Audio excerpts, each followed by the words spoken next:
दोस्तों, स्वागत है आप सभी लोगों का हमारे YouTube channel study with Saurabh ji पे। दोस्तों, तो शुरू करते हैं आज की क्लास। देखते हैं पहला क्वेश्चन हमारा क्या है। फर्स्ट क्वेश्चन बोल रहा है कि एक पेन का मूल्य 2.5 रुपये है। ठीक है, कह रहा है संस्कार ने 1.5 दर्जन पेंसिल खरीदा। तो यहाँ पे क्या होगा, पेन होगा। ठीक है ना, ये पेन होगा क्योंकि पेन खरीद रहा है तो पेन ही खरीदेगा। ठीक है ना, तो यहाँ पे क्या होगा, ये पेन होगा। ठीक है, पेन खरीदता है 1.5 दर्जन। क्या खरीदता है? 1.5 दर्जन वो पेन खरीदता है। और दुकानदार को कितना देता है? दुकानदार को वो 100 रुपए का नोट देता है। तो 100 रुपए के नोट देने के बाद उसको कितने रुपए वापस मिलेंगे? संस्कार गया दुकान पे और उसने क्या किए, 1.5 दर्जन पेन खरीदे। 1.5 दर्जन पेन खरीदने के बाद क्या हुआ, उसने 100 रुपए उसको दिए। तो दुकानदार पैसे अपना काट के उसको वापस कुछ करेगा, वही पैसे हमें बताने हैं। एक पेन की कीमत 2.5 रुपये है। तो सबसे पहले हम ये निकाल लेते हैं कि एक पेन की कीमत अगर 2.5 रुपये है तो 1.5 दर्जन की कीमत क्या होगी। जैसा कि आपको पता है, 1 दर्जन बराबर होता है 12 के। ठीक, तो आधा दर्जन बराबर होगा कितने के? 6 के। तो 1.5 दर्जन बराबर होगा 18 के। तो इसका मतलब 1.5 दर्जन में क्या, 1.5 दर्जन में आपको 18 पेन मिलेगी। 1.5 दर्जन में आपको 18 पेन मिलेगी। तो 18 पेन कितने रुपए की है, हमें ये निकालना है। तो एक पेन अगर 2.5 रुपए की है तो 18 पेन मतलब 18 गुणे 2.5। तो 18 पचे 90 के 0 9 हासिल। 18 दूना 36 और 36 9 कितना हो गया? 45। तो 450 हो जाएगा। एक अंक बाद दशमलव लगना है। तो जीरो, एक अंक जीरो है, जीरो के पहले दशमलव लग जाएगा। तो कुल कितना आ गया? 45 रुपये। 45 रुपये की उसने पेन खरीदी और उसने दुकानदार को दिए 100 रुपये। तो 100 रुपये में 45 रुपये दुकानदार काट के आपका 55 रुपये वो क्या करेगा? वापस करेगा। तो हम इसमें माइनस कर देंगे तो 55 रुपये आ जाएगा। तो दुकानदार ने संस्कार को कितने? 55 रुपये वापस कर दिए। तो ऑप्शन नंबर बी आपके करेक्ट आंसर होगा। नेक्स्ट क्वेश्चन देखते हैं। नेक्स्ट क्वेश्चन बोल रहा है 4,795 गुणे 8,953 के गुणनफल में दहाई का अंक और इकाई का अंक का अंतर क्या है। तो सबसे पहले इनका गुणनफल कर लेते हैं। 4,795 गुणे 8,953।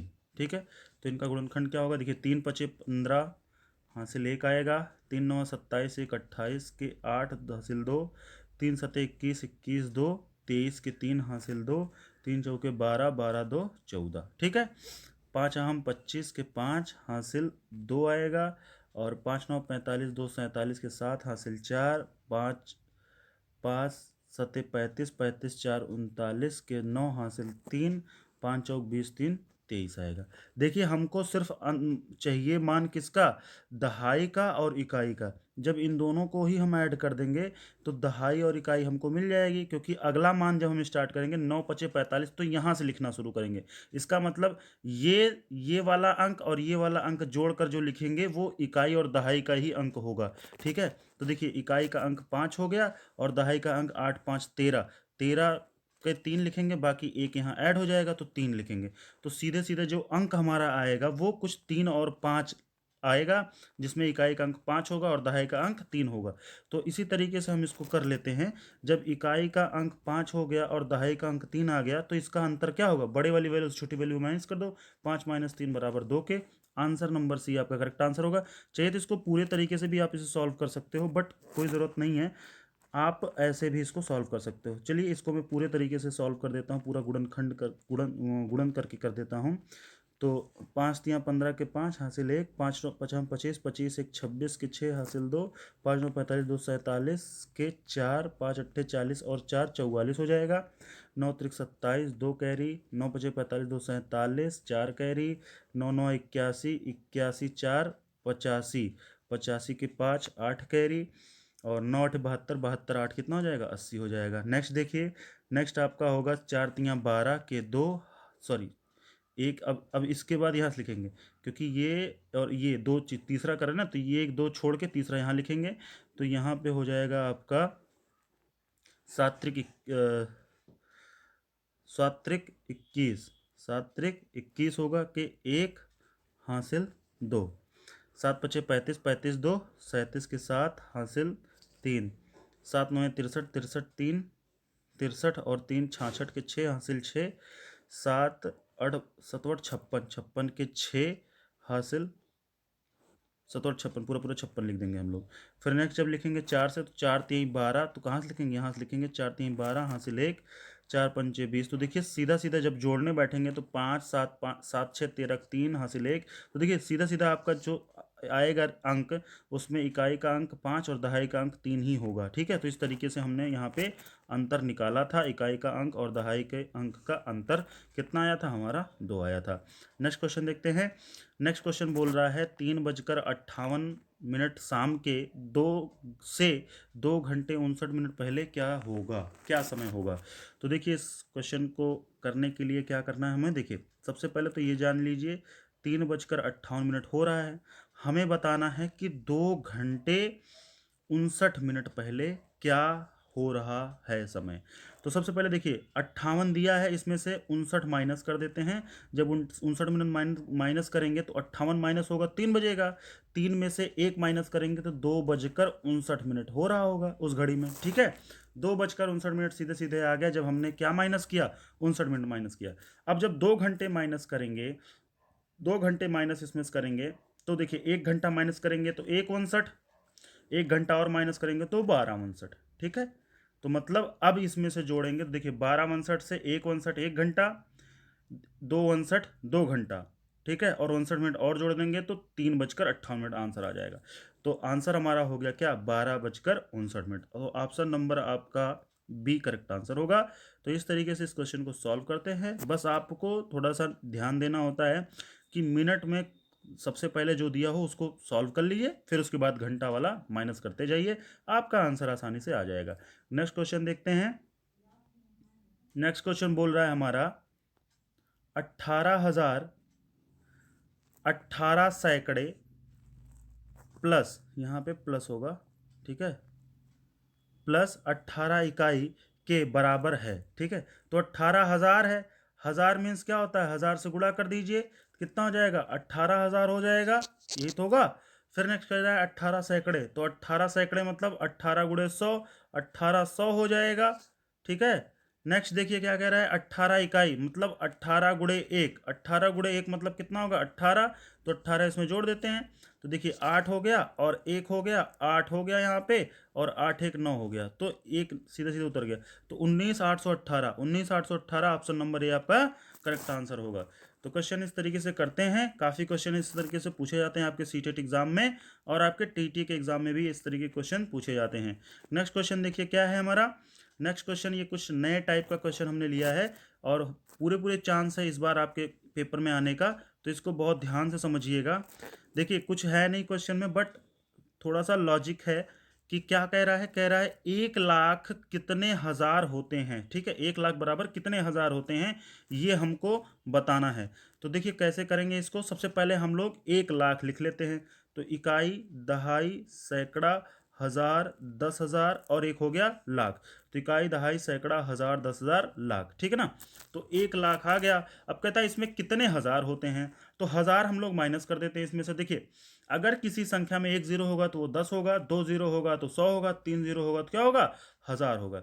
तो ये 1000 हमने इसमें से कट कर दिए, अब कितना बचा, 100 बचा। तो हम ये बोल सकते हैं कि 1 लाख बराबर कितने के, 1 लाख बराबर 100,000 के, 1 लाख बराबर 100,000 के। तो ऑप्शन नंबर ए आपका करेक्ट आंसर होगा। तो इस तरीके से क्वेश्चंस पूछे जाते हैं। एक क्वेश्चन आपके लिए मैं इसमें होमवर्क दे रहा हूँ, इसको आप होमवर्क में करके ले आइएगा। कि जैसे आपका दे दिया गया कि क्वेश्चन में 1 करोड़, ठीक है, 1 करोड़ बराबर कितने कितने 10,000 के होते हैं। ठीक है, 1 करोड़ बराबर कितने 10,000 के होते हैं, फिर से लिख देता हूँ, 1 करोड़ बराबर कितने 10,000 के होते हैं। ठीक है, तो आपको बताना है कि इसकी वैल्यू, कि 1 करोड़ बराबर कितने 10,000 के होते हैं। ये आपका होमवर्क है, इसे आप करके दिखाइएगा, कमेंट बॉक्स में ज़रूर कमेंट कीजिएगा। देखिए नेक्स्ट क्वेश्चन देखते हैं। नेक्स्ट क्वेश्चन बोल रहा है कि यदि 56 567 567 और 567 को 567 से विभाजित किया जाता है तो भागफल है। ठीक है ना, तो सिंपली इसे हम भाग करते हैं। देखिए दिया क्या है, 567, 567 और 567। ठीक है, हमें भाग करना है 567 से। ठीक है, तो एक बारी तो ये डिविजिबल हो जाएगा 567 से। फिर क्या होगा, 5 आपका इस तरीके से, देखिए इसको मैं और अच्छे से बता देता हूँ आपको, जिससे अच्छे से आपको ये क्लियर हो जाए। तो देखते हैं, देखिए आप नोट करिए इसे, 567, 567, 567, और आप इसे जब डिवाइड करोगे किससे, 567 से, तो देखिए एक बार ले जाओगे तो 567 होगा। ठीक, तो ये हो जाएगा क्या, 000। तो एक बारी में एक ही उतरता है तो 5 उतरेगा। जब 5 उतरेगा तो अब पास से तो जाएगा नहीं, तो क्या करोगे आप, 0 लगाओगे तो यहाँ पे 6 उतर जाएगा। एक बार ये और 0 लगाओगे तब यहाँ पे 7 आएगा। तब फिर से आप जब एक बार ले जाओगे तब ये होगा 567। तो यहाँ पे भी 0 हो जाएगा सब, बट नेक्स्ट आपका उतरेगा सिर्फ और सिर्फ 5। तो फिर आप एक 0 लगाओगे तो 6 आएगा, फिर एक 0 लगाओगे तो 7 आएगा, तब जाके 567 एक कम 567। तो इस तरीके से आप इसको सॉल्व करते हो। ऐसे क्वेश्चन बहुत पूछे जाते हैं और आपका आंसर होगा कुछ ए। तो ऑप्शन नंबर आपका आपका बी ऑप्शन आपका करेक्ट आंसर होगा। तो ये था आपका आंसर। नेक्स्ट क्वेश्चन देखते हैं। नेक्स्ट क्वेश्चन कह रहा है 1/2 में कितने 1/16 होते हैं। देखिए बहुत क्वेश्चन पूछा जाता है ऐसा। तो देखिए क्या कह रहा है, 1/2। ठीक है ना, 1/2 को क्या करना है, हमें ये पता करना है कि 1/16 में, 1/16 में, ठीक है, 1/2 में कितने 1/16 होते हैं। तो एक काम करते हैं, हमें देखिए न्यूमरेटर मतलब अंश आपका तो सेम है, हर आपका क्या हो गया, 16 हो गया है। तो इसको 2 को 16 कैसे बनाया जाए, 2 को 16 तभी बनाया जा सकता है जब हम 2 में 8 से गुणा कर दें। तो अगर हम जो चीज़ हर में करते हैं वही चीज़ हमें अंश के साथ भी करना होता है। तो 8 से अगर हम हर में गुणा किए हैं तो अंश में भी हमें 8 से गुणा करना होगा। तो 8/16। अच्छा, हम ऐसा क्यों करते हैं कि जिससे अंश और हर में जिस संख्या से हर में किए हैं उसी संख्या से अंश में क्यों किए हैं, इसलिए करते हैं जिससे जो हमारी ओरिजिनल भिन्न है उसमें कोई परिवर्तन ना हो। देख लीजिए, आप ऐसे 8 कम 8 काट दोगे तो फिर से आपका भिन्न 1/2 आ जाएगा। नहीं तो ऐसे भी कर सकते हो, 8 दूना 16, तो 1/2 फिर से वही आ गया। तो आप ऐसे भी कर सकते हो, इसमें कोई दिक्कत नहीं है। तो अब आप कह सकते हो कि इसे लिख सकते हो 8 × 1/16, ऐसे भी लिख सकते हो। और क्वेश्चन यही पूछ रहा था कि 1/2 बराबर कितने 1/16 के, तो कितने 1/16 के, 8 है 1/16 के। तो ऑप्शन नंबर बी आपका क्या हो जाएगा, करेक्ट आंसर होगा। काफ़ी अच्छा क्वेश्चन है, आप इसे करके दिखाइए हमको। एक होमवर्क लीजिए, इसका आपको होमवर्क करके हमें दिखाना है। बताना है आपको 1/5 में, 1/5 में कितना, 1/5 में कितना 1/125 होता है। कितना 1/125 होता है, यही क्वेश्चन है आपका। इसका आंसर कमेंट बॉक्स में हमें दीजिएगा। नेक्स्ट क्वेश्चन देखते हैं। नेक्स्ट क्वेश्चन बोल रहा है कि 0.01 किलोग्राम का 0.25 ग्राम से क्या अनुपात है। काफ़ी अच्छा क्वेश्चन है। देखिए ये, इस क्वेश्चन में एक बात आपको ध्यान में देनी होगी, इसको पहले ऐसे लिख लीजिए। ठीक है, इसको अच्छे से सॉल्व करने के लिए इसको सेम जैसा दिया है उसको ऐसे लिख लीजिए। का अनुपात ऐसे ही तो होगा 0.25 ग्राम। ठीक है, अब एक चीज़ दिख रही होगी कि एक रूल आपको पता होना चाहिए कि जब कभी भी अनुपात लिखा जाता है तो पहली बात तो वो फैक्ट मतलब उसका जो है पूरा एकदम तोड़ के लिखा जाता है, और साथ ही साथ जो उसकी मात्रक होती है वो क्या होती है, समान होती है। तो यहाँ पे ये किलोग्राम में दिया है और ये ग्राम में दिया है, तो इसे सबसे पहले हमें चेंज करना होगा, दोनों को सेम करना होगा। अब देखो, ग्राम से किलोग्राम करना बहुत आसान है, बट किलोग्राम से ग्राम करना आसान है, बट ग्राम से किलोग्राम करना थोड़ा सा मुश्किल है। तो हम क्या करते हैं, सीधा सीधा किलोग्राम को चेंज करते हैं ग्राम में। तो आप जानते हो 1 किलोग्राम बराबर होता है, 1 किलोग्राम बराबर होता है 1000 ग्राम। ठीक है, ये होता है। तो हम सीधे सीधे 0.01 को 1000 से गुणा कर देते हैं, तो ये ग्राम में कन्वर्ट हो जाएगा, और हमारा पहले से दिया है 0.025 ग्राम। तो ग्राम से ग्राम देखिए कैंसिल हो जाएगा, और दशमलव के बाद 2 अंक, दशमलव के बाद 2 अंक है तो ये दशमलव भी आपस में कैंसिल हो जाएंगे। कुछ इस तरीके से आपका फ्रैक्शन हो जाएगा। 1000 × 1 बराबर कितना हो जाएगा, 1000, भिन्न आपका 1000 बटा कितना 25 हो गया। ठीक, अब इसे भाग दे दो आप, 25 चौके 100 और एक जीरो बच रहा है तो 40 हो जाएगा। नीचे कुछ नहीं बचा तो 40:1 आपका आंसर हो जाएगा। 40:1 यही आपका क्या हो जाएगा, आंसर हो जाएगा। तो ऑप्शन नंबर ए आपका करेक्ट आंसर है। ठीक है, तो जैसा कि डेली हम लोग एक प्रैक्टिस सेट आपके लिए लेकर आते हैं और एक टॉपिक लास्ट में हम लोग डिस्कस करते हैं आपस में कि क्या आपके लिए इम्पोर्टेंट होगा। तो जैसा कि मैंने पिछली क्लास में आपको एक क्वेश्चन दिया था कि आपके पास कुछ इस तरीके से था, एक एंगल हमें बताना था, एक एंगल दिया था 45 और हमको बताना था कि ये वाला एंगल क्या होगा। ठीक है, तो इस क्वेश्चन का आंसर अब यहाँ पे देख लीजिए। देखिए, मैंने बताया था कि ये टोटल कोण कितने बनाता है, 180 का। तो एक रेखा द्वारा इसे विभाजित किया गया है, तो एक कोण अगर 45 का होगा तो इसका मतलब जो दूसरा कोण होगा, एक कोण 45 का होगा, दूसरा कोण होगा, उन दोनों का योग कितने के बराबर है, 180 के। तो यक्स बराबर हो जाएगा 180 माइनस 45 के। तो 5 से 0, 10 से 5 गए 5, 7 से 4 गए 3, तो 135 डिग्री आपका आंसर आ जाएगा। तो इसका मतलब इसका कोण कितना हो जाएगा, 135 डिग्री।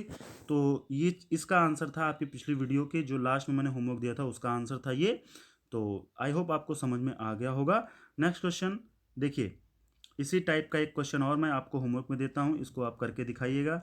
देखिए, इस तरीके से दिया है, मान लीजिए एक क्वेश्चन आपका मैंने होमवर्क के रूप में दे रहा हूँ, इसे आपको करके दिखाना है। ये है, आपको इसकी वैल्यू बतानी है, ये ए डिग्री है, ठीक है ना।